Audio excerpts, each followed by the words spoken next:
అలా జరిగిందనేసి అయితే అస్సలు డైజెస్ట్ చేసుకోలేకపోతున్నాము.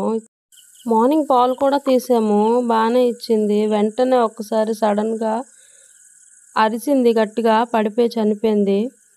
అసలేం జరిగిందో కూడా మాకైతే అస్సలు అర్థం కావట్లేదు. చాలా మందికి పిలిసాము. కానీ 11 ఆ టైం అప్పుడు కదా! ఎవరు దగ్గరలో లేరు. అందుకే మేమైతే జేసీబీని తెప్పించాము. జేసీబీ తెప్పించి అందులోనంటే పెట్టుకొని ఒక గుంత తీసి పాతేసాం మేము. అందరూ కూడా నేలమట్టం చేస్తే బాగుంటది అనేసైతే అన్నారు.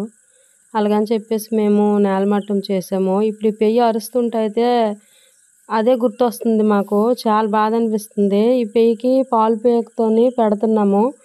అంటే చిన్న పిల్లలకి పెడతారు కదా! ఆ పేకుతోనైతే పాలు పెడుతున్నాము. మేము లీటర్‌న్నర పాలు పెట్టేస్తున్నాం దానికి. 2, 3 డేస్ అయితే బాగా అసలు తాగలేదు. అలవాటు లేదు కదా! ఇప్పుడైతే